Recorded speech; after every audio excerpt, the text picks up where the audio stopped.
nós gastávamos muito para ter cliente conosco, cliente novo. E a gente não olhava para quem? Para nossa base de clientes. É muito melhor eu pensar em estratégias de como fazer esse cara estar comigo na minha base, eu monetizar ele, do que eu estar focando só na aquisição. Aí a gente começou a olhar o quê? Setor de retenção, pilar de retenção, nosso faturamento triplicou.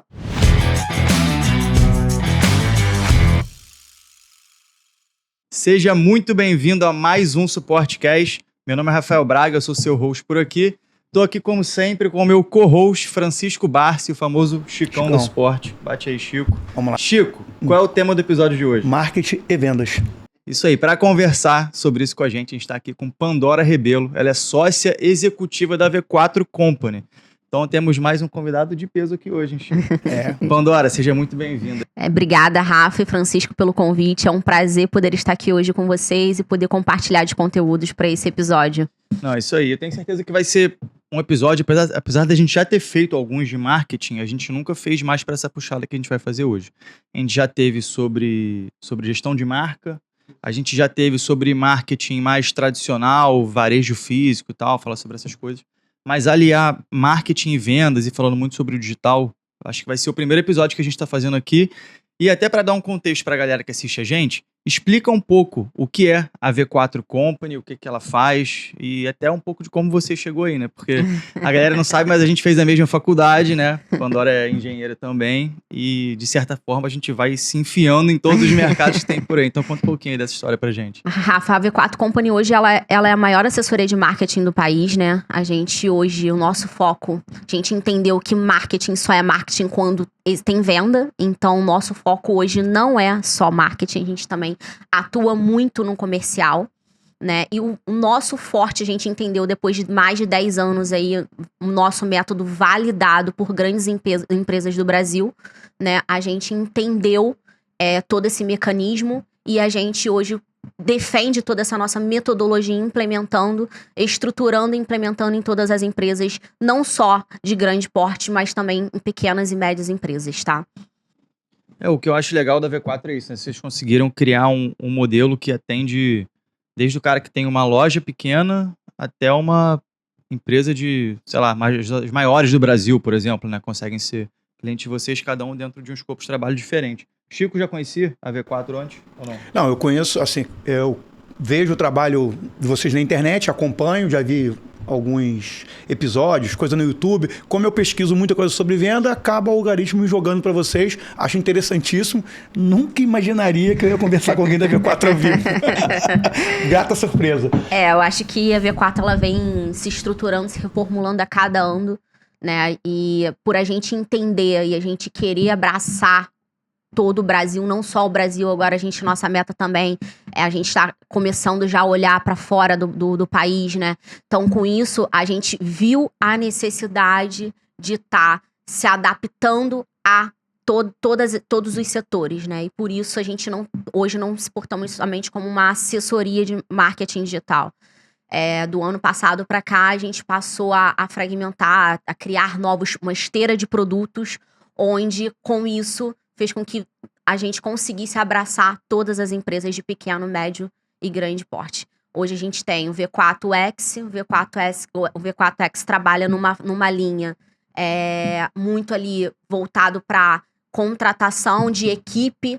A gente estrutura a sua equipe de marketing internamente dentro da V4 e, de fato, são para as grandes empresas como o XP. Essas grandes empresas, elas entendem que o core business dela não é marketing, por isso elas delegam para a V4 Company, mas também tem o pequena empresa que não consegue ali, muitas vezes, ter aquele custo de copy, design, gestor de tráfego, um gestor de growth, e aí, com isso, a gente consegue colocar essas pequenas empresas, muitas vezes a gente chama de squad, que é um time compartilhado, o que diminui o custo para o cliente e a gente consegue abraçar e todo mundo fazer uma parceria que todo mundo consiga ganhar juntos, né? Cara, isso é muito legal a gente começar a ouvir e até trazer para o nosso público o que são todas essas atribuições dentro do marketing que você trouxe aí agora. Porque a gente está muito acostumado a enxergar... A gente, quando eu digo, na verdade, a base do mercado de reposição automotiva, que é o nosso. O cara está acostumado a fazer, por exemplo, o marketing é um panfleto que ele faz, que ele bota uma promoção e vai distribuindo no bairro e tal. Ele está acostumado a isso, gastar dinheiro. O que ele está acostumado a gastar dinheiro? Ele gasta dinheiro com isso, ele gasta dinheiro talvez com alguém que é um designer, não é nem júnior, porque é um quase júnior, e ele acha já que isso é o suficiente para começar a fazer, só que ele não enxerga muito resultado, porque aquilo não tem muita eficácia. E aquilo desanima ele de investir no que ele deveria estar investindo de fato dentro do marketing. Resultado. Quer ver uma coisa interessante que até bem pouco tempo existia? Você já escutou carro de som. Já vi autopeça fazendo carro de som. Eu não sei se isso funciona ainda, mas eu já vi muito. Cada volta o alto-falante no teto do carro. Vai na autopeça do Zezinho. Vai, não dá, né, cara? É o que eu vejo muito, né? É justamente isso. Às vezes, a dificuldade que o pequeno empresário tem de enxergar o marketing como investimento. A gente acaba vendo que eles alocam ali na linha de custo, né? Então, é difícil, muitas vezes, para quem está iniciando, né, conseguir ali bancar uma estrutura, porque o marketing hoje, o setor de marketing, se a gente for ver, trabalhar o posicionamento de uma marca, ele de fato ele vai ter que estar ali, não somente no digital, mas como também TV, em rádio, revista, jornal, e aí o que eu acredito, assim, como para os nossos investimentos, né? Como a gente faz, a gente diversifica dentro do setor de marketing. Para a gente ter resultado, a gente também precisa diversificar. E aí, muitas vezes, com um orçamento pequeno, ele não consegue, ele acaba tendo que escolher aí fica batendo cabeça ali até encontrar qual canal que ele vai, de certa forma, calibrar seu maior investimento. Então, de fato, a gente encontra muito isso no mercado. Eu tô falando isso do nosso mercado, mas assim, a gente tem exemplos extremamente organizados e que servem aí pra galera aprender do nosso mercado, né? A gente tem alguns auto centers enormes aqui no Rio, São Paulo também, que a galera tá 100% preparada e fazendo um trabalho muito legal de marketing. Mas como a gente aqui tá falando pra base, vamos dizer assim, quem tá querendo começar a entender como fazer isso, essa galera ainda tá um pouco crua em entender o que existe para fazer. E na sua fala anterior aí você comentou sobre tráfego pago. E aí são os anúncios, né, que a gente vai abrir no Instagram, aparece pra gente toda hora, no Google e tal. O tráfego pago, você acredita que é uma estratégia para todo mundo? É uma coisa que é só para quem já tá com muito dinheiro para investir? Desmistifica isso aí pra gente, pra galera poder ouvir. Então, eu diria que, de fato, é um canal que toda empresa precisa testar, tá? Como que nós na V4 nós trabalhamos? Quando uma empresa, ela chega pra gente nova que eu digo assim, que nunca investiu em tráfego. A gente busca, dentro do primeiro step, estruturar os canais digitais dele, tá? E não adianta eu tentar alocar um investimento alto no tráfego, porque nem os canais vão entender o que a gente tá fazendo ali, né? Então, o que a gente tem que, de certa forma, a gente tem que precisar trabalhar step by step.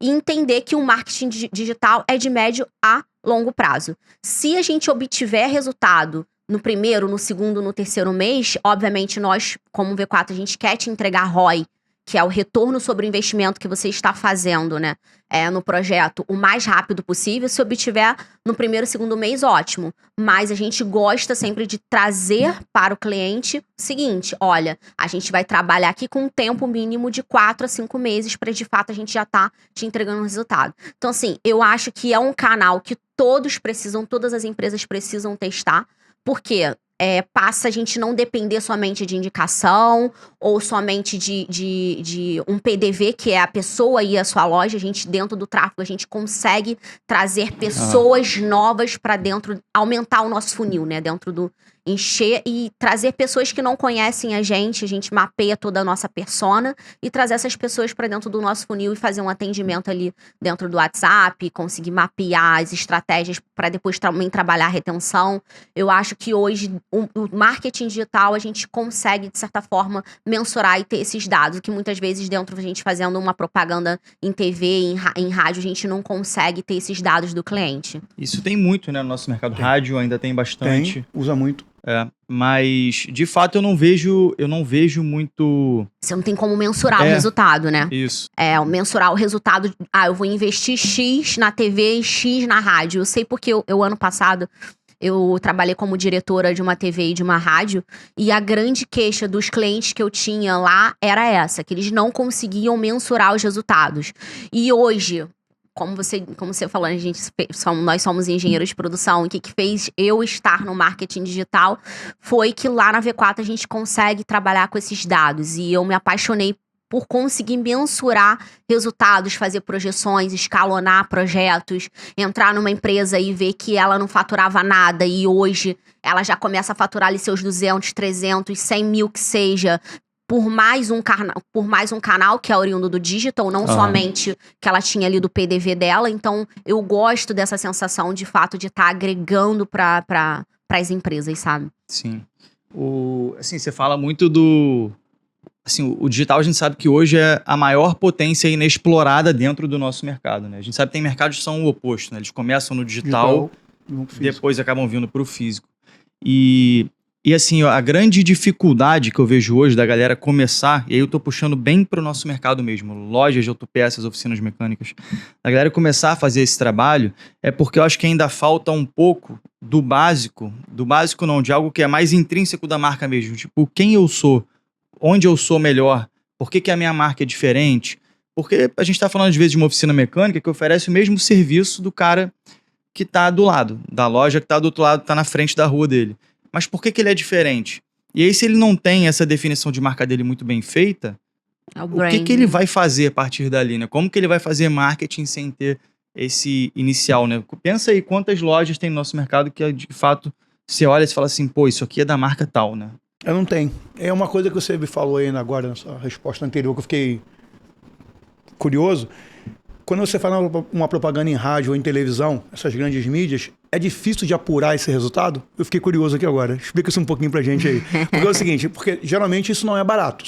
Vamos supor, rádio cobra hora de acordo com a programação. Aí, lógico que tem os horários mais nobres, menos nobres. Aí, vamos falar, peça de carro tá muito linkada a futebol. Ontem mesmo eu saí... Tava na rua, tava escutando um jogo pelo rádio, vi várias propagandas do nosso ramo no horário do futebol. É um público extremamente masculino ainda, né? Só que as pessoas esquecem que cada vez tem mais mulher comprando peça de carro. Eu não sei se aquele canal ali, pra mim, aquela propaganda que estava sendo feita ontem, que era de um amortecedor e um de aditivo de radiador, é só marca. A intenção não é formular venda. Eu não consigo entender aquela propaganda. Será que vai fazer o cara chegar na autopeça e pedir aquele amortecedor? Aquela marca? Eu não consigo. Francisco, obrigada pela sua pergunta.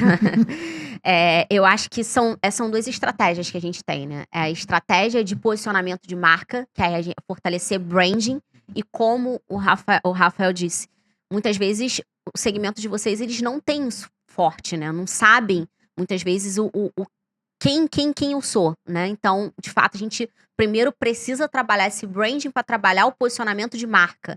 E aí, a gente vê propaganda na rádio, propaganda na TV, e assim, estão ali para falar e a gente não foca no quê? Na conversão, que é diferente do digital. Dentro do digital, a gente consegue trabalhar e mensurar resultados de conversão e posicionamento de marca.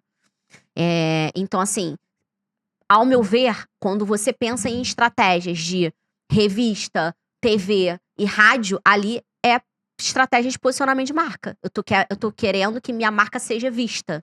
Mas para a estratégia de conversão, que é venda, a gente só consegue, de fato, mensurar no canal digital. Que aí eu sei, tô investindo tanto em mídia, tá me retornando tanto. A gente estrutura ali um CRM para, de fato, saber quanto que aquele investimento tá tendo de retorno, e a gente consegue mensurar certinho para você. Legal. E assim, você atende, então, clientes enormes e clientes pequenos também, né? Que vêm precisando de um plano mais básico, um squad menor desses, por exemplo. Qual que é a grande diferença entre você trabalhar com um cliente, em termos de gestão sua, de dia a dia? Um cliente gigantesco, quais são os desafios disso? E quais são os desafios de trabalhar com um cliente muito pequenininho que está começando o marketing agora? Essa pergunta é mais para o cara que está começando a entender assim, pô, beleza, essas são as dificuldades, eu já sei o que eu posso encontrar aqui pela frente.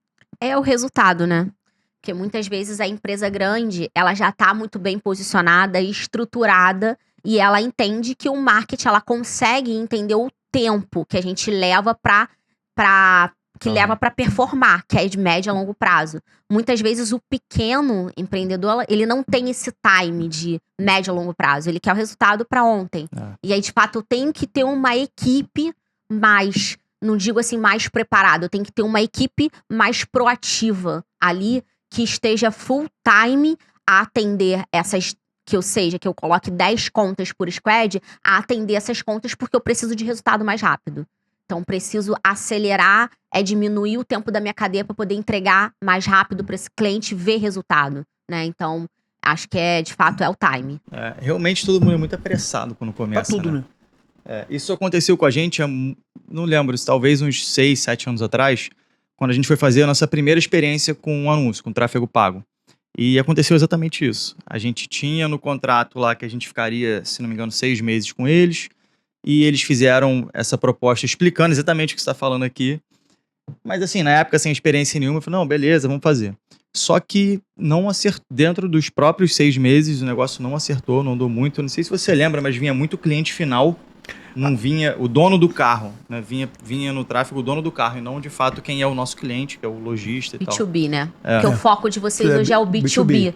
Vinha um B2C. Isso. De fato, o que a gente se preocupa dentro da V4, a gente tem aquele período inicial, que é o onboarding, e aí muitas pessoas também querem acelerar esse onboarding, que leva 20 dias ali, mas assim, eu falo que é o fundamental, é o período mais importante do projeto, é o onboard, porque um onboard bem feito, você pode ter certeza que você vai ter resultado no longo prazo, porque quando a gente acelera muito o onboarding, a equipe não consegue entender muitas vezes, quem é a persona de vocês, aí mapeia, começa o projeto errado e a gente só vai ver que não tá tendo esse resultado lá no 3º, 4º mês, mas por quê? Porque não fez um onboard correto. Então, hoje, muito bem estruturado, um onboard de 20 dias, a gente estrutura o planejamento estratégico. Dentro do planejamento estratégico de marketing, a gente mapeia no mínimo 3 personas e ali a gente configura para dar start e buscar essa persona ideal dentro. Obviamente, não tem como falar, não vai vir cliente desqualificado. Vem, mas nosso intuito é entregar e buscar essa persona ideal dentro dos canais. Quem conseguir fazer uma campanha que só vem cliente qualificado, achou o pote de ouro, né? Abriu a caixa de Pandora. Agora, assim, um cara que tá começando, tá lá com a loja dele. Vamos pegar um exemplo bem prático aqui. Ele tem uma loja, sei lá, aqui na Barra. O cara tem uma oficina na Barra, dessas maiorzinhas e tal, mas ele abriu agora. Não tem ninguém responsável pelo marketing, ele tá precisando de um trabalho desse. Quais são os primeiros passos que essa pessoa precisa dar para poder avançar, seja com vocês na V4, ou o que ele precisa começar a estruturar antes sozinho? Como que você acha que é um caminho para começar aí? Então, dentro da V4 a gente tem um step 0, que a gente chama, né, que é a estruturação estratégica.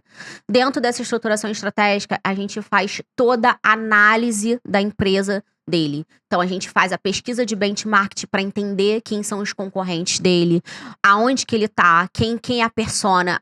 A gente faz também uma estruturação, um diagnóstico comercial para entender qual melhor modelo vai se encaixar para esse cliente, se é o Insight Sales, qual vai se performar melhor para ele, né? E tudo isso a gente estrutura e entrega para ele planejamento estratégico no final. Ao término, que leva 1 mês dessa estruturação, após esse término, a gente entra na assessoria. O que é a assessoria? É, de fato, a execução dessa estruturação. Nós, por isso eu gosto de sempre trazer isso na parte da venda para o cliente, a parte mais importante do projeto é essa estruturação, porque ali a gente entende tudo, para depois entrar à execução. Então, gente, começou um projeto novo, é foco total, dedicar para dar tudo certo. Já que, obviamente, a gente não tem como saber de todas as áreas da nossa empresa, já que a gente está contratando e terceirizando esse setor, a gente precisa, muitas vezes, eu contratei a V4, eu não vou ter trabalho. Não, tem trabalho sim. Porque a gente aqui sabe de marketing, quem entende ali do negócio são vocês que estão no dia a dia. Então, a gente vai trazer as nossas ferramentas e como as melhores ferramentas de comunicação e de comercial que você precisa implementar, as melhores estratégias de conversão e de posicionamento de marca, se vai ser nível estado, se vai ser nível nacional. Então, assim, tudo isso a gente precisa trazer para dentro do projeto para a gente conseguir ter resultado o mais rápido possível. Isso deve ser uma das maiores barreiras, eu imagino, né? Essa pesquisa no início, porque eu fico pensando no nosso mercado, tem muitos negócios novos hoje que a pessoa não era do mercado. Isso, informação zero. Ela chega completamente perdida, assim, perdida real. E até me assusta. Às vezes a pessoa, sei lá, trabalhava em algum lugar, saiu, pegou ali, não sei, 100 mil e abriu uma loja. E o cara não sabe nada sobre o mercado, não sabe nada sobre a concorrência, sobre os fornecedores, que produtos trabalhar. E isso aparece pra gente quando o cara chega assim, olha, abri a loja aqui, geralmente isso chega muito pro Chico pra dar esse auxílio. Eu preciso fazer uma primeira compra pra abrir minha loja. O que eu compro? O cara chega assim. E assim, o nosso mercado não é igual você comprar, sei lá, colchão. Você for numa loja de colchão, vai ter 15 modelos. Acabou. O nosso tem, sei lá, 20 mil. Se ele quiser comprar tudo que tem no carro, tem 1 milhão de peças para ele comprar. A gente trabalha com 60 mil. O cara não vai acertar sozinho. E se ele pedir uma assessoria em algum lugar para fazer essa primeira compra que não seja muito amigo dele, digamos assim, o cara pode enrolar ele, fazer uma compra que ele tá jogando fora um dinheiro que é o dinheiro que ele tinha para abrir o negócio. Então isso a gente se preocupa muito, ajuda a galera lá e o Chico fica nisso. Mas pensa só, quantos negócios abrem sem o cara saber nada, Nada. Assim, do o cara, próprio ele mercado? compra assim, cara, aqui na minha rua passa muito palio. É muito louco o tipo de informação que chega Mas pra não tem gente. métrica real, sabe? Não tem métrica. Aí a gente ajuda, né? Cria lá as curvas, aí a gente passa pro cara, vê se faz sentido o pedido, olha aí. Porque isso é muita responsabilidade, né? A gente tá adivinhando, assim, com o nosso histórico passado, a gente adivinha o futuro. Mas nesse primeiro momento, nessa primeira compra do cara, é muita responsabilidade. Eu tento ser o mais conservador possível, porque a gente tem que respeitar o dinheiro lá do cara. E tem hora assim, cara, o cara quer montar uma autopeça, aí a grana não dá, que é por causa da quantidade de itens. Eu já indiquei, cara, por que você não começa com uma troca de óleo? O valor é menor, você vai ter um retorno mais rápido. Aí o cara... Aí quando a gente fala em montar um estoque mínimo, o cara fica desesperado. Caramba, eu preciso disso tudo? Eu falei, precisa. Isso é a curva A desse produto. Aí a curva A do nosso produto, às vezes, é 80 SKUs. Para um cara que está começando é difícil demais. Vocês conseguem ter uma noção de qual produto que sai por região? Consegue? Sim. Consegue? Da nossa parte, é tudo muito bem ali rastreado. Só que qual é a questão? Hoje, nenhuma distribuidora tem tudo que um carro precisa para funcionar, porque a variação de modelo é gigantesca, já tem muito carro na rua, então você não tem como ter tudo de tudo que existe. Então a gente trabalha com uma parte do que é preciso ali, a gente trabalha com produtos de suspensão, freio, filtros e tal, e disso aí a gente entende dentro da nossa região, que é o estado do Rio de Janeiro. Mas se o cara tá precisando de produtos, sei lá, de lataria de carro, uma coisa que a gente não trabalha, a gente não vai ter essa informação.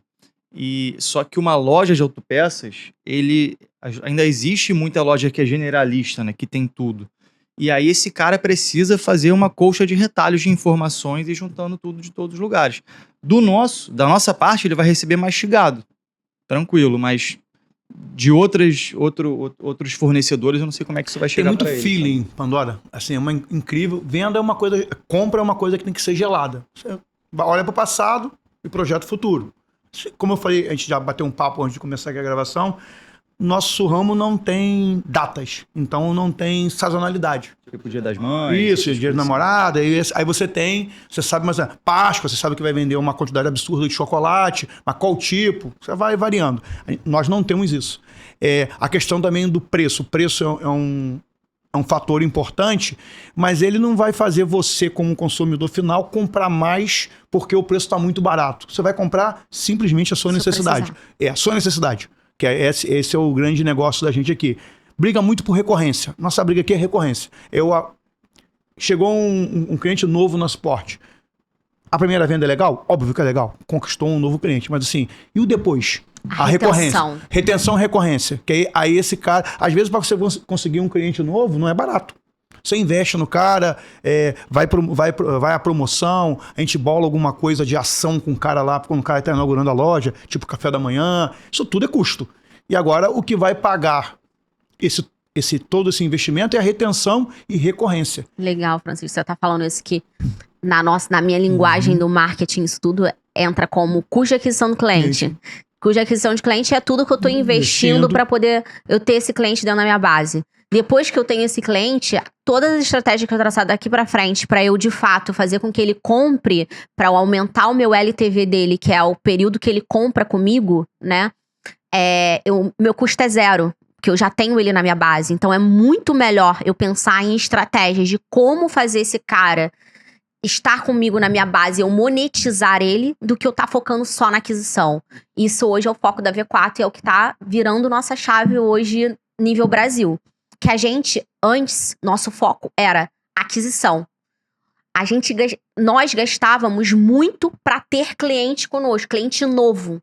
E a gente não olhava para quem? Para nossa base de clientes.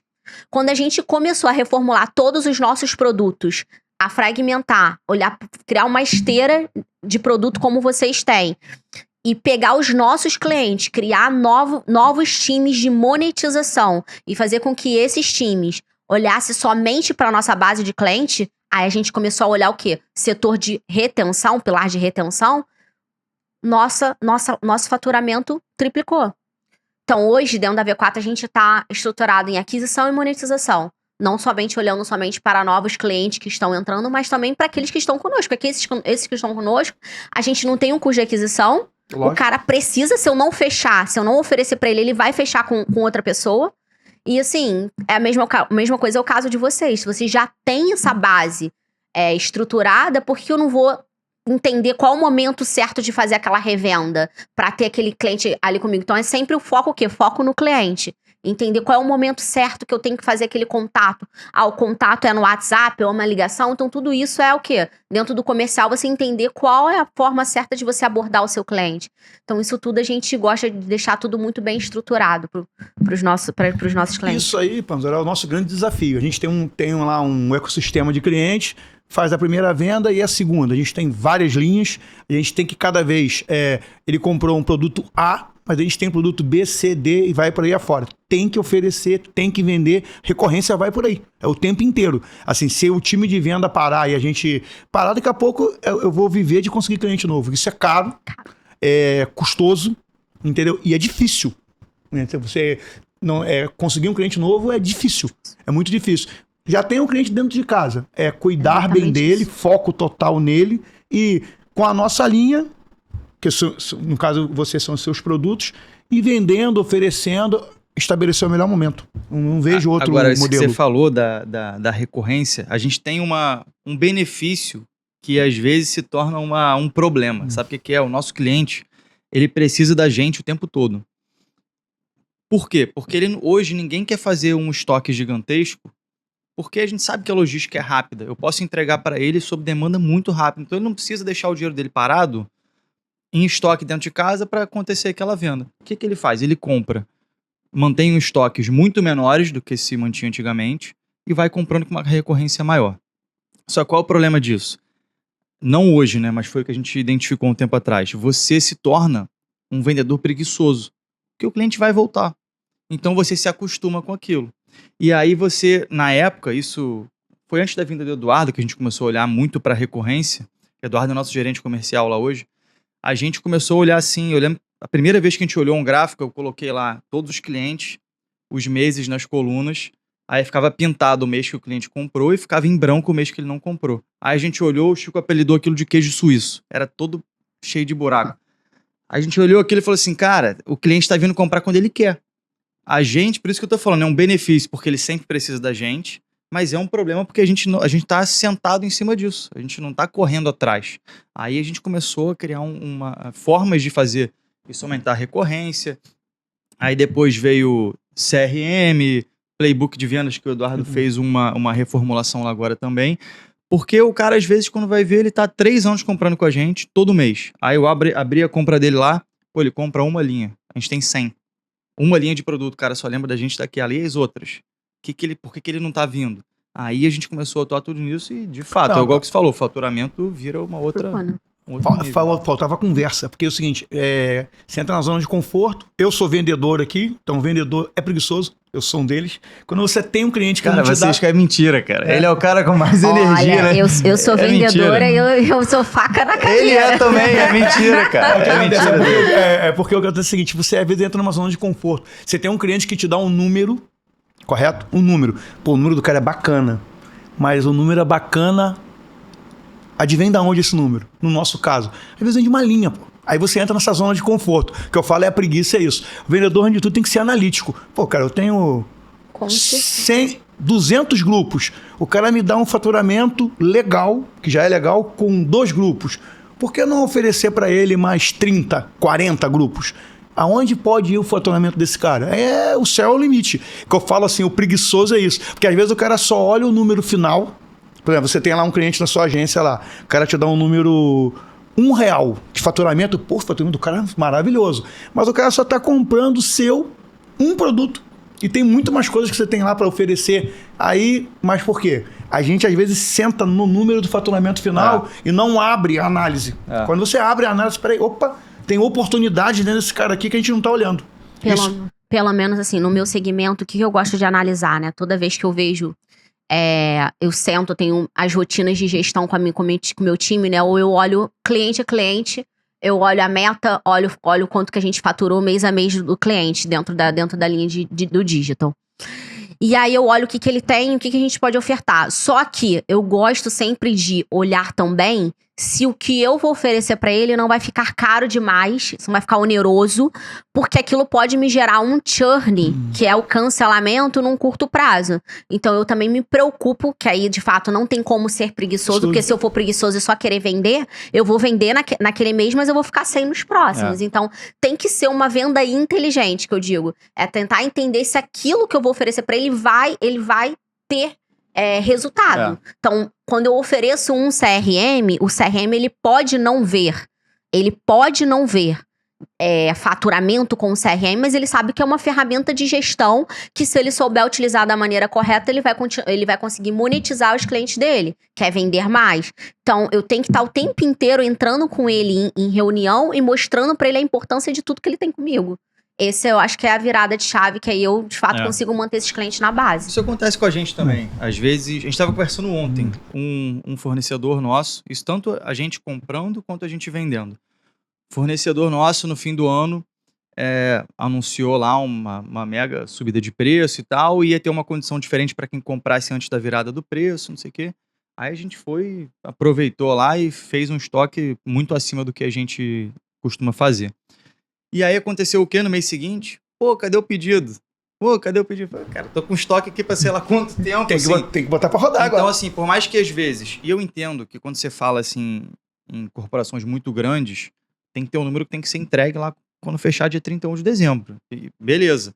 Mas tem que ser feito de uma forma que aquilo ali vai ter continuidade no trabalho para quando virar o mês, você não começar o primeiro trimestre ali deficitário, porque tá tomando o impacto do final do ano, né?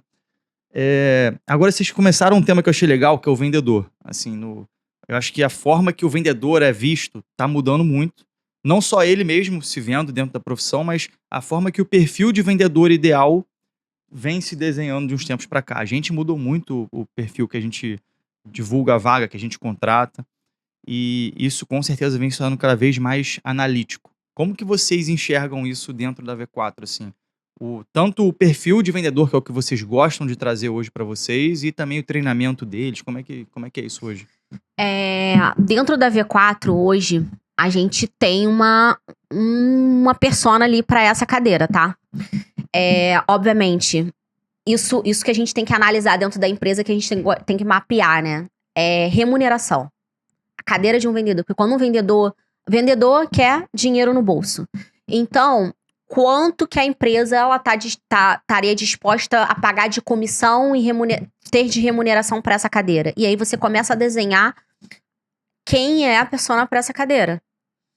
E hoje, para V4, a gente tem isso muito bem mapeado. Quando a gente, desde a contratação, obviamente, a gente costuma dar oportunidades para quem já tá, porque nossa cultura é muito forte, né? Então a gente costuma dar oportunidades para quem já está na V4. A V4 hoje, a gente tem mais de 275 escritórios espalhados em todo o Brasil, então sempre a gente encontra com pessoas que já sabem vender V4, e isso também ajuda bastante.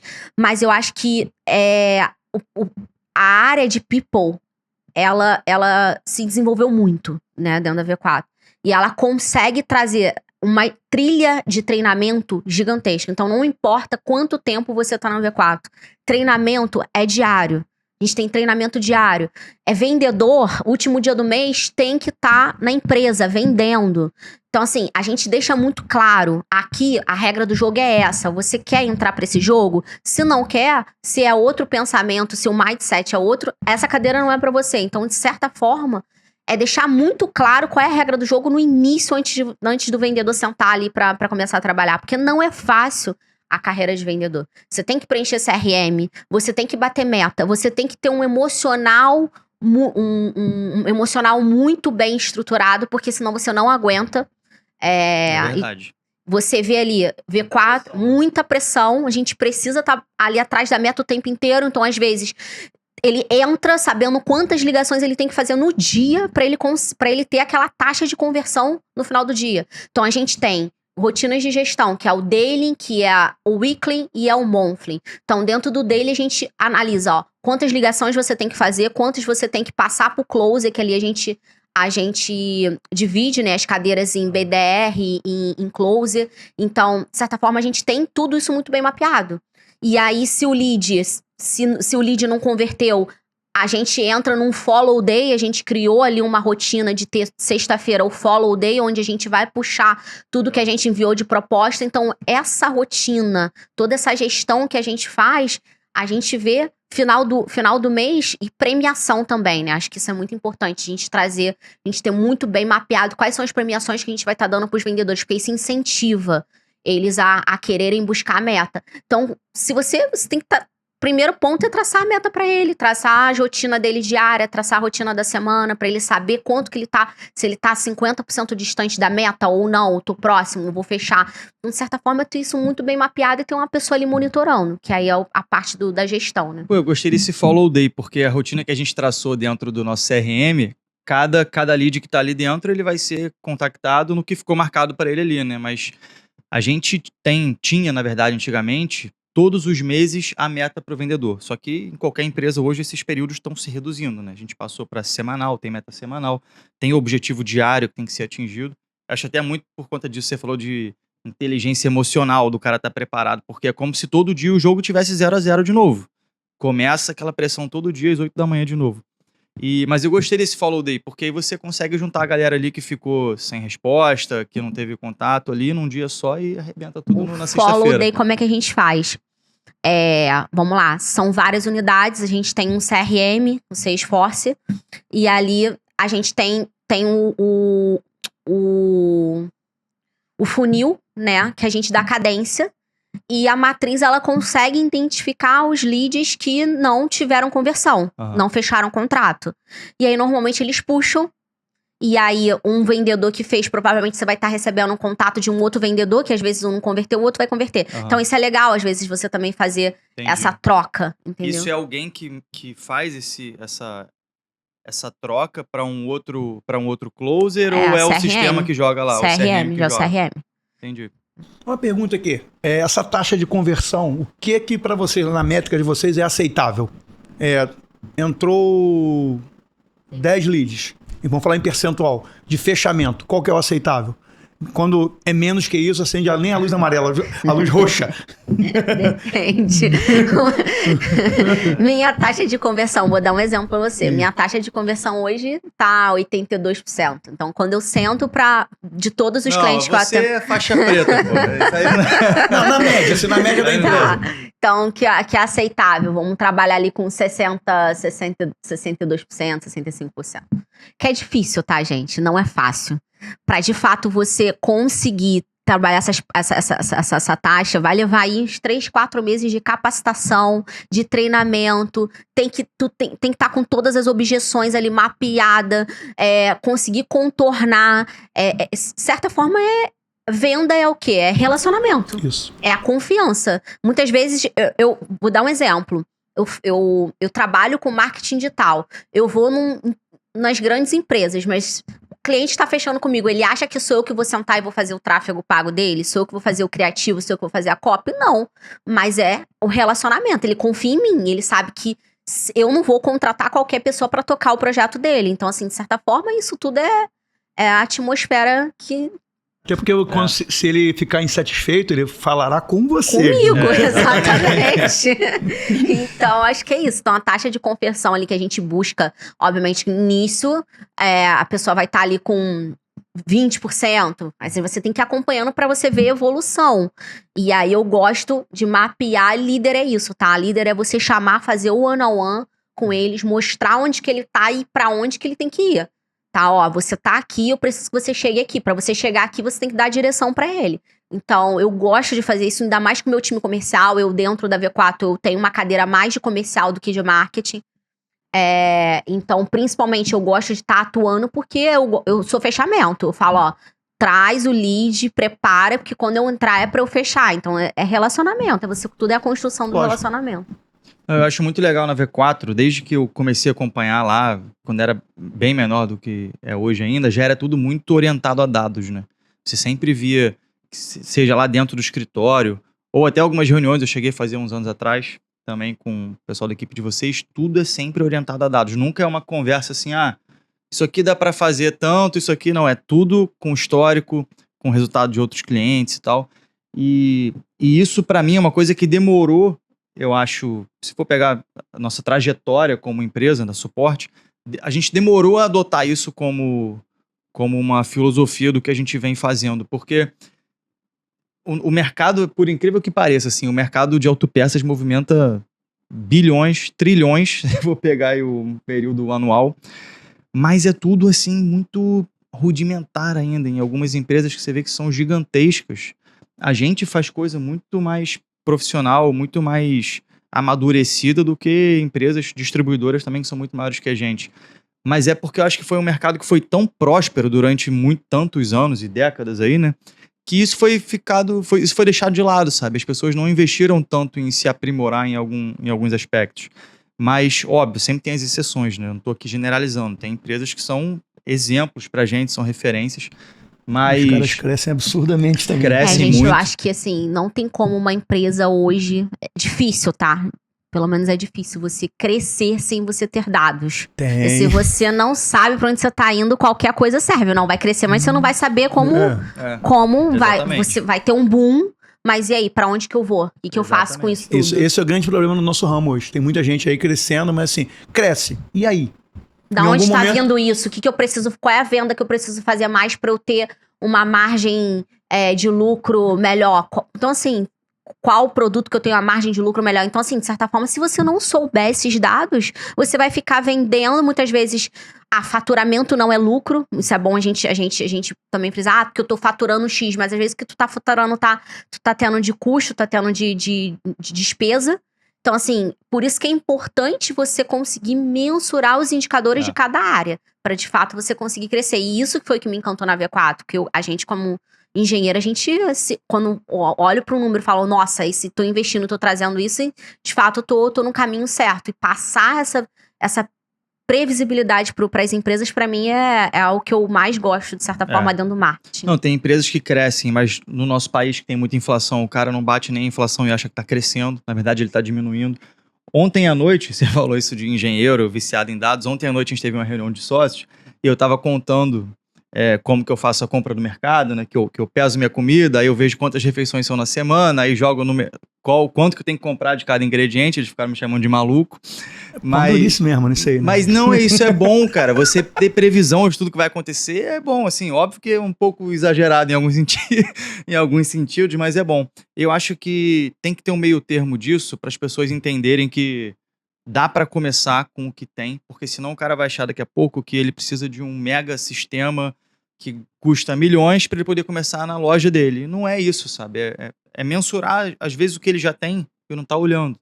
É o que você falou, ele sabe quanto ele gasta, ele sabe a despesa dele, sabe o custo da mercadoria, o custo da mão de obra. Se ele só pegar isso e começar a organizar, ele minimamente vai conseguir ter ali um mini DRE para começar a analisar o que está acontecendo com ele. Eu digo que é igual um investimento, né? A gente tem que começar. Principalmente, porque assim, olhando, você pode ter N estratégias dentro do marketing ali digital que consiga trazer ou para o seu PDV, que é o ponto de venda, trazer pessoas para comprar com você, ou focar no e-commerce, vender, ou no delivery. Então, de certa forma, é tentar entender qual a melhor estratégia se adequa para o seu negócio para você, o negócio é começar. Porque assim, essa questão de ter 100 dados, eu converso com muito lojista, alguns crescem. Aí o cara tá crescendo, enquanto ele tá crescendo e pagando tudo, não importa se o faturamento dele está dando lucro ou não, mas assim, ele consegue abastecer a loja, o auto center dele está indo. Sabe quando dá o desespero no cara? Por algum motivo ou outro qualquer, tem uma sazonalidade, o movimento dele dá uma... Fica flat, ali plano. Aí só que ele está viciado em aumentar sempre. Aí o cara olha para trás, cara, e aí? O que eu faço? Ele não tem dados. Mas aí, ele não sabe nem o que precisa fazer para aumentar. Bate um desespero nele. Existem platores, né? E aí, vamos supor, superei ali o faturamento de 200 mil. O que eu preciso fazer para passar do 200 mil para chegar em 400? Que é dobrar, né? É ter 100% a mais do que eu tenho hoje. Então, assim, o que eu preciso fazer? Então, se não tiver isso muito bem mapeado, quais são as estratégias certas, não vai ter como você performar para chegar. A minha visão. Mas acontece isso muito. A gente conversa com algumas pessoas, o cara chega ali, o cara, não, mas eu tenho tudo. Eu falei, cara, mas o cara não tem os dados estruturados. Aí ele não consegue, ele não sabe quem ele é, qual é a força do ponto de... Tô falando de ponto de venda. Qual é a força do ponto de venda? Ele não se conhece. Aí se o cara não se conhece, ele não pode tomar a decisão mais acertada. E acontece. É raro, mas acontece. A gente tem um grupo de mentoria que é para donos de autopeças, de oficinas mecânicas e tal, mas que a gente pega uma galera que já está minimamente estruturada, já tem faturamento estável e tal, já tem equipe, até porque a pessoa precisa ter tempo para participar da mentoria, né? E aí vai chegando no meu Instagram, geralmente, as pessoas que acabam passando por aquilo ali, vão tirando dúvida da mentoria e tal, e recentemente apareceu um cara para mim que pediu ajuda, queria saber como é que funcionava a mentoria e tal, expliquei para ele, e aí ele foi contar a história do negócio dele, por que ele estava procurando a mentoria. Ele tem faturamento de 500 mil reais, em média, né? Mais ou menos ali. E ele queria aprender a precificar. Olha o quanto... Ele já tinha mais de um ano na loja, rodando e tal, já tinha atingido... até pouco tempo para o faturamento que ele atingiu, foi bem expressivo, mas ele já era do mercado. E ele queria aprender a precificar, cara. Então olha quanto tempo a pessoa está navegando ali num negócio. Um oceano que não... E se você começa a negociar esse volume de dinheiro, a queda também pode ser muito, muito forte na pessoa física. E o cara tá indo, assim. É esse exemplo que você deu. O cara tá crescendo, o negócio tá indo, mas ainda falta, às vezes, o básico para ele se manter sólido. E saber que, assim, ele tá sabendo o que ele tá fazendo. Ele sabe onde ele tá pisando, né? É mais ou menos isso. Tem que ter previsão. No nosso ramo, então, se não tiver previsão, o cara vai ficar enrolado. Eu acho que hoje, com vários grupos também que a gente tá encontrando aí de mentoria, de treinamento, acho que, gente, conhecimento tem, de fato a gente tem que buscar, né? Tá aí pra todo mundo, obviamente, uns tem que buscar ter acesso àquilo que de fato consegue, né? Eu, pelo menos, eu gosto muito do G4 Educação, porque de fato ali eu consigo ter um leque, trabalhar em várias áreas e ter uma visão muito aprofundada de cada setor, e isso me ajuda muito nas tomadas de decisões diárias dentro da empresa. Vou te fazer uma pergunta aqui. Agora me ocorreu aqui agora. O cara tem um PDV e quer investir no digital, porque ele precisa melhorar a marca dele, deixar a loja dele mais conhecida, para fazer com que as pessoas entrem na loja dele. Aí 2 perguntas. O que você acha que é um nível seguro de investimento em percentual? Não importa se o cara vende 100 mil, 200, 500 ou 1 milhão. Mas ele só quer investir no digital, não é para vender, é para jogar a pessoa dentro do varejo dele. Vender. E vender. Assim, conversão. Isso, essa conversão. O V4 tem esse tipo de ferramenta? Porque assim, isso eu percebo que é o que todo lojista padrão do nosso ramo quer. Ele quer assim, ele investe no digital, mas não é para vender online. Ele quer o seguinte, eu quero estar ali para fazer a Pandora entrar na minha loja. Existe esse tipo de ferramenta? Isso é mais fácil, é mais difícil? Esse é o nosso foco hoje. É a gente levar pessoas para o PDV. Inclusive, a maior parte dos cases de sucesso que eu tenho dentro da minha unidade é com essas estratégias. A gente inicial, que a gente investe ali de 2 a 3 mil, pra quê? Pra testar os canais, porque muitas vezes você acha que o seu público tá, um exemplo, no Instagram, mas às vezes ele tá no Google, ele tá indo pro Google. Então a gente pega, a gente diversifica, a gente separa, né, esse orçamento, diversifica nos canais pra entender onde que o seu público tá e levar ele pra sua loja. A gente aumenta o nível de consciência dele. Então toda estratégia de tráfego, a copy do criativo vai ser pra gente levar ele pra sua loja. Então, de certa forma, obviamente, a gente traz isso dentro do planejamento estratégico. O foco é PDV? PDV. Então, vai ser levar o cliente pra sua loja. Não, o foco é pro e-commerce. Então, a gente vai traçar as estratégias para levar ele pro site para fazer a compra no e-commerce. Então, tudo isso é muito bem mapeado logo no início do projeto, dentro ali do onboard no planejamento estratégico. Agora eu vou olhar pra câmera ali. Rapaziada, é barato demais, cara. Eu tô pensando... Minha cabeça aqui foi no número lá na estratosfera. Cara, vamos lá. Vou botar 5 mil reais, de acordo com algumas lojas que conhecem. Cara, isso é ridículo, o investimento. Imagina só se você aumentar em 20% o fluxo de pessoas no PDV dele.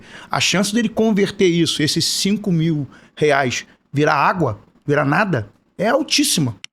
Hoje a gente tem cases dentro da nossa unidade que não tinha nada estruturado. E hoje a gente já tá conseguindo faturar só no digital 150, 200 mil, só com essa foco em PDV. Então, assim, pra quem não tem nada, ter mais um canal, você passa a investir 5... Mas essa empresa já tá investindo entre 5 e 10 mil. E já consegue ter uma outra fonte, né? Porque isso passa a ser uma outra fonte. E já consegue ter um outro faturamento, isso é muito bom. Com certeza. Agora, todo mundo acha que o seu próprio mercado é o mais difícil. Você deve ouvir muito isso, eu acho. Não, porque no meu mercado, não sei o quê, isso é assim, aí outro, não, porque no meu mercado todo mundo se prostitui, não sei o quê. O que você teve aí de exemplo que você teve que atuar, né, via V4, que foi mais desafiador? Só como curiosidade minha mesmo, assim, um mercado muito difícil de entrar e fazer o trabalho. Gente, o meu mercado é muito difícil. Vamos lá. Isso é posicionamento, eu acho que é posicionamento de marca, porque hoje, quem são os meus concorrentes? Eu falo, a V4 hoje tem concorrente? Assim, difícil hoje você encontrar uma agência que faça 360 como a gente faz. Eu falo, o nosso foco não é aquele marketing de firula, que eu vou ficar ali fazendo criativo, desculpa até o termo, mas assim, ficar fazendo criativo pra ficar ali mostrando pro cliente que eu tô simplesmente ali trabalhando e entregando criativos. Não, o nosso foco é o quê? Performance. Então, quando eu vou mostrar uma proposta para um cliente, mas a proposta da agência tal é 50% mais barato. Então, assim, de certa forma, é posicionamento. Quem é o meu cliente? Meu cliente, ele tá procurando preço? Então, ele não é meu cliente. Porque se ele estiver olhando somente para preço, ele não vai. Porque o que eu tô entregando para ele é o quê? É uma equipe, não é uma equipe... É uma equipe especializada, com metodologia, capacitada. Então, tudo isso, na hora que você vai fechar um negócio, é importante. Porque, de certa forma, a gente viu que depois da pandemia, todo mundo começou a trabalhar com marketing. Mas o mais encontro mas eu não vejo resultado, mas o gestor de tráfego não me dá resultado. Por causa disso, porque nós hoje, V4, nós somos certificados ali pelo Google, pelo Meta, que isso tudo traz, eu acho que 2 ou 3% somente das empresas no Brasil possuem esse certificado. Então, isso tudo aumenta, eu gosto de trazer isso na venda para aumentar o nível de confiança, né? Para, com certeza, fechar aí os contratos. Mas sempre vem essa, né? Sempre.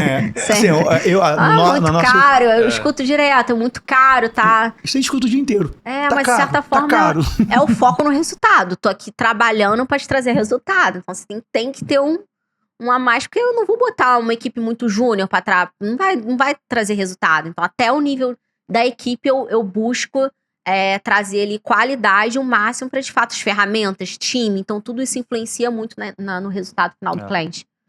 Ô, Chico, estamos nos encaminhando para o final do episódio. Puxa aí pra gente, mantendo a tradição, considerações finais. Não, você tem alguma pergunta do quadro Mãe de Ná? Hoje pra ela não, cara. Eu tomei uma aula esse quadro aqui. Clássico, Mãe de Ná, pra prever o futuro. Prever o futuro. Não, assim, pra mim foi uma aula, aprendi muito, porque assim, marketing pra mim é um fantasma. Assim, até porque assim, é ruim de mensurar. Assim, pra gente lá é muito ruim de mensurar. Eu ainda, como eu sou mais velho aqui da mesa, às vezes eu entendo marketing não como investimento, e sim como despesa, boto nessa linha. Aí eu tô mudando, essa aí tem que mudar o tempo inteiro, né? Não tem o que fazer, tem que mudar.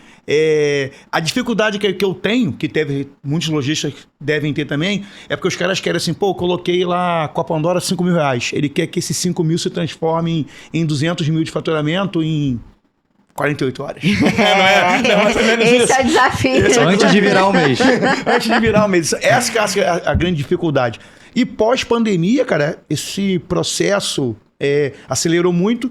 E, cara, as redes digitais, né? Hoje você tem uma gama de redes sociais aí, que isso eu acho difícil, na minha opinião, né? Olhando de fora, é muito difícil para vocês fazerem marketing. Porque, assim, você tem um zilhão de canais. Você tem que buscar o consumidor lá no Facebook, no Instagram e não sei aonde, no TikTok, quais ferramentas que estão indo melhor, vai que o meu cliente está lá no TikTok e a gente está botando dinheiro em outro lugar. Eu acho que essa sintonia fina aí, eu acho isso complicadíssimo. Francisco, eu costumo dizer que a gente tem que estar onde o nosso cliente está.